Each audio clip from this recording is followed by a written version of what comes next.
Good afternoon. I'm Saad Al-Aziz, the owner and head instructor of Semper Fortis Jiu Jitsu here in San Antonio, Texas, and here to tackle this week's question of the week. So this week's question of the week was posted on last week's question of the week, which was, do I hold back any submissions for my adult students, white belt to black belt? Do I teach them everything, which I do, and when they roll, can a white belt, say, use a blue belt submission, like a wrist lock? Can they use that at white belt while they're sparring here in class, even though in most tournaments they won't be able to use the wrist lock until they're blue belt? Or, can they use a knee bar training in class when most tournaments they'll have to be a brown belt to do a knee bar? And the answer is yes, for adults. The question was for children, do I have the same philosophy? And the person had mentioned at the school where their child trains at, the school does not allow the children to do neck cranks or spinal twist or knee bars or certain chokes when they're training. And my answer is children is a whole different ballgame. So no, I don't teach children, or the instructors here at Semper Fortis do not teach children all the submissions. And we don't allow them to do all the submissions when they're sparring. And the reason for that is adults get to make adult decisions. Children don't fully understand the consequences of their actions, and before they're applying a knee bar or an arm bar, I want the child who's applying it to fully understand the injury risk their training partner is at, as well as I want the child that's in that position to fully understand the injury risk that they are taking by not tapping in time.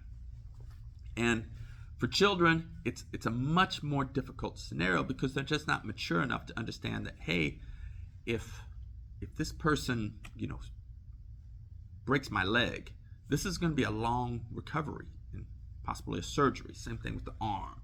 Or even when you talk about neck cranks, the consequence of a neck crank is, we could possibly take spinal injuries, if they don't tap to that neck crank. Same thing with the spinal twist. If you're doing a spinal twist submission and the child doesn't tap in time, then possibly we're talking about the child could be paralyzed. And so it's something that I'm not willing to risk. And so I don't teach the children that, and I wait, for them to reach a certain maturity level.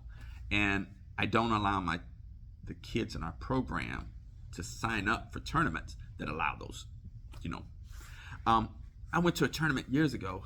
I was really disappointed, and I would never support the tournament because in the tournament, they don't allow the referee to stop the match when they see a child in a dangerous position, which I thought was absolutely insane. And what I mean by that is, for instance, most responsible tournaments, if a child is in a submission, whether it's an arm bar, a knee bar, and the referee sees that, hey, they're in a dangerous position, the referee will stop the match and tap for the child, regardless of whether that child wanted to tap or not.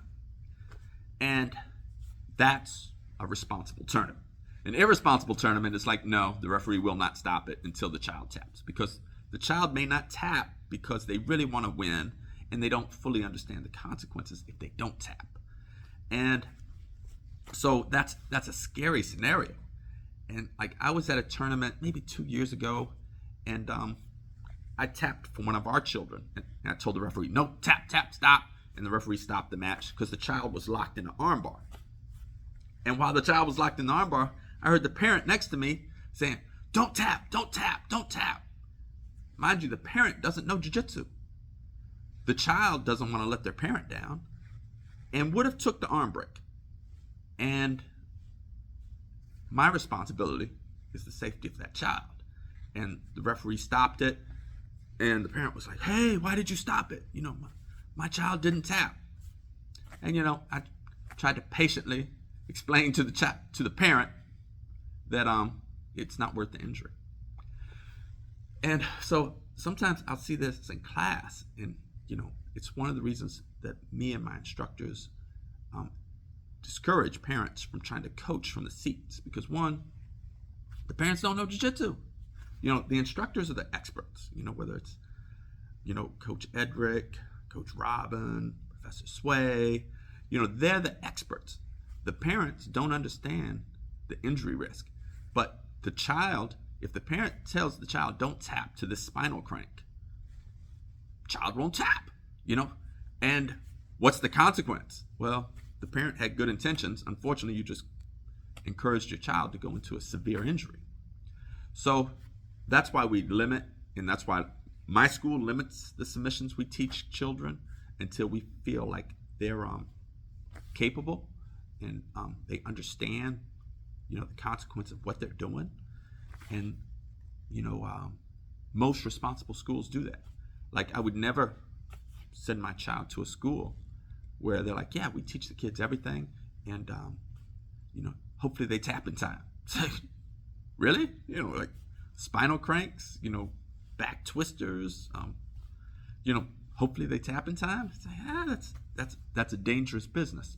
So with children, my answer to the question is that, hey, you have to really be, you know, cautious of what you teach the kids and how you develop them, where adults are able to make adult decisions.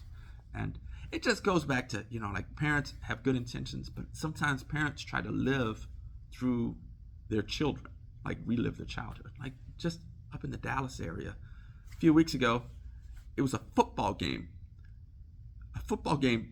between 9 and 10-year-olds. And the game had to be stopped. The parents and coaches all got into a fight. And then one parent pulls out a gun and kills the head coach of the other team. It's like, we're talking about a 9 and 10-year-old football game, and it got that serious, you know. So parents and guardians or adults can really ruin youth sports. And so you want to be cautious as a parent what advice you're giving your child. You know, like, are you giving qualified advice? Like, do you know what you're advising your child to do? Especially like when they're in a submission, you're like, don't tap, keep trying. You know, because the best thing for a parent to do is allow the coaches to teach your child. And then after your child is done, whether it's a tournament or they're sparring here in class, you know, you have no advice to give them. Just pat them on the head, you know, and be like, hey, you're doing good. You're trying really hard. I'm really proud of you. That's what we want to hear parents say to their children. Not, oh, you should know how to get out of this arm bar, or you should have got out of this mount, or you shouldn't have tapped to that choke. It's like, are you serious? You know, I would invite any of the parents, try a jiu-jitsu class out. See if escaping an arm bar or escaping a choke or escaping the mount is as easy as you seem to think it is when you advise your child. So I went on a ramble there. I didn't mean to do that, but sometimes thoughts be jumping through my head and then coming right out the mouth. So no, I don't encourage anybody to teach children all the submissions in jiu-jitsu until they feel like they're developmentally ready. And each coach has to make that decision. You know, not the parent, like, oh, I think my child is ready to learn, you know, knee bars and spinal cranks. It's like, well, that's great. But the coach needs to make that decision. And, you know, if you don't trust the coach to make that decision, then the right answer is find another school where you find a coach that you do trust. Like, don't send your children to coaches, whether they're teaching you jiu-jitsu or whatever other sport or skill that you don't trust. Send them where you trust them. All right, that's it for this week's question. Got a question for next week? Feel free to fire below, and I'll give you my best answer. All right, ciao.